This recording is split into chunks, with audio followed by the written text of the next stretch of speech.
Okay, so we're here on Tinkercad. We go to the main menu right here, click the little Tinkercad logo, and I'm going to create something. You can see I've got a lot in my library here. You'll be starting with nothing, of course, so you won't see all these. I'm going to create a 3D design. There's some other options. Tinkercad has really done a lot over the years, so they've got more than just 3D. You can print circuit boards if you're an electrician. So take this little cylinder right here, for example. You drag it into the space. This raises it off the plane. Just to navigate here, you can take your finger or the mouse and navigate here. You can see where it says front, left, top, bottom. So we're working in 3 dimensions over here. I'm going to get a view that looks like this. I can make this taller by grabbing this, extending the height. If I want to bury it below for some reason, I can. Don't need to, but if I don't want to make sure that it's not floating a little bit, like this. See, there's a little bit of space right there. I may not want that, so I may want to bury it into the ground. Let's make this a tree trunk. So this is a cylinder. I want to make it a solid color. Find a color that a tree would be. We'll go with this one or this one. And now I'm going to get a little bit fancier and try to make some bark on it. So what I can do to make a custom design, I go over here to this little squiggly mark. It's called scribble. I click on that. I bring it over here, and now I'm ready to draw. I can take out my pen and draw something. I can put, let me make this more like a cypress tree rather than bark.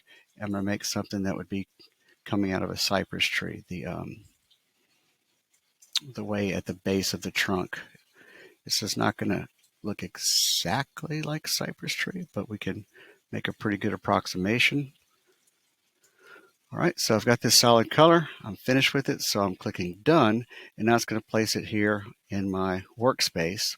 Now this is pretty thick, so I'm going to take it and make it a little bit smaller. I can make it paper thin. I can also make it larger or smaller, and then again I can raise it up. So I'm going to need to raise it up and then tilt it like this, and it snaps pretty well to 90 degrees. I'm backing out here so you can see 90 degrees, so I don't have to worry about getting it just right. I'm going to bring it over here, make it part of my tree, and change the color, match the tree,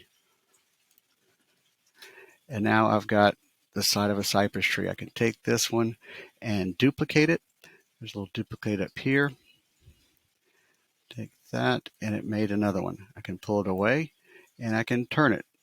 It's actually learning how I duplicate by turning, and the next time I duplicate, it's going to put it, as you can see, around the base of this trunk. It may not be exact, but it's doing a pretty good job. I could probably just do a little bit of a space here. Let me take this one as we're experimenting with this feature and do it here a little tighter. And let's say I just keep hitting duplicate.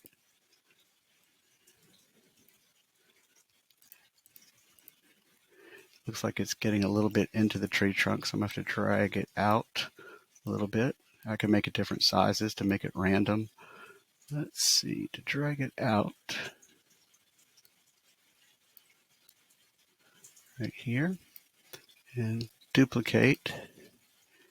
Duplicate this one, put a little angle to it, and keep hitting duplicate for a little while.